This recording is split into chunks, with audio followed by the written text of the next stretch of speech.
Hi teachers, in this video we are going to walk through creating multiple appointments where you're inviting families individually to different Google Meet conference appointments. In order to do this, you'd first want to start on the date that you want to start scheduling. Let's say I want to start scheduling here on, we'll pick the 10th. To do this, I'd want to select the time.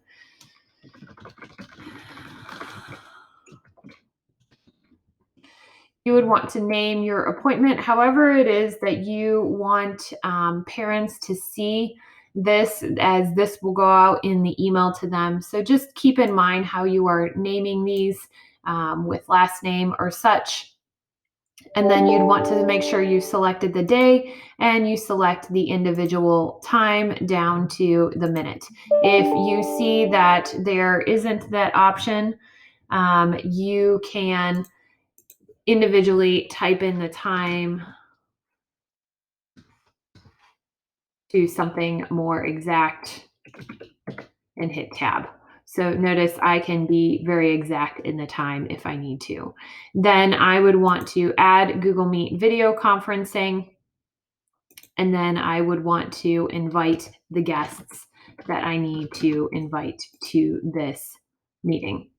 So once I invite all of those guests, you want to make sure you change your guest permissions. So you want to uncheck that your guests can invite others. You don't want them to be able to, and you also don't want them to be able to see the guest list or modify the event. So make sure all of your guest permissions are unchecked.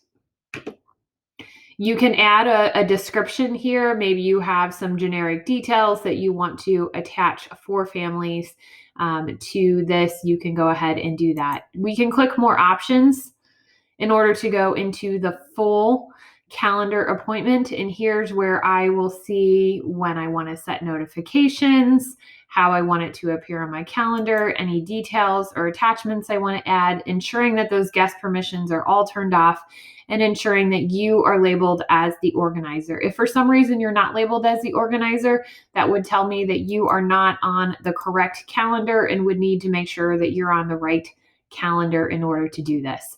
Once you have that all set, you will hit save. And if there are users added to that beyond yourself, you will want to choose to send those invitations out.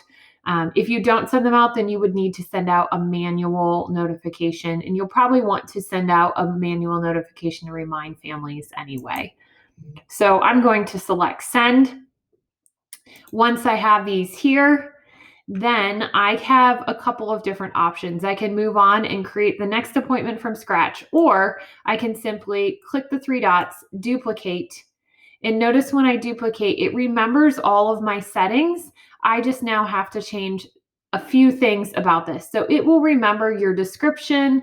If you have any attachments, it will remember that. So if these are not specific to student and you have more generic things that you have set, you can go through and do that. A lot of times to the location blank, I do like to add the word Google Meet or virtual, just so that families don't get confused and show up physically at the school. Now, a couple of big things that you need to do. You first need to change the name. Second, you'll need to change the date and the time. Then you want to exit the Google Meet and add a new Google Meet. You want to ensure that this is a different link than what you had before. And then over here, you'd want to X participants and add new participants. Just do be careful when you're copying that you do each step and go through and make sure you have all of the information changed, as you would hate to confuse families or have families showing up for the wrong conference.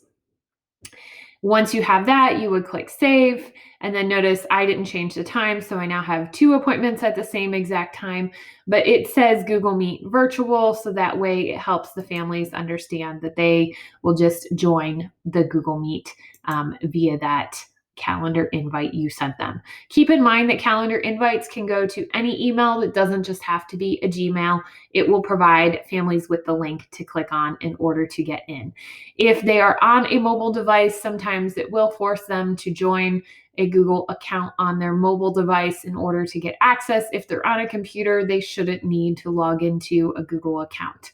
Alternatively, you will also have that phone number available. If the phone number doesn't currently show up, that's because we have this turned off for safety features for students at the moment, but we'll turn this back on for accessibility during conferences when needed.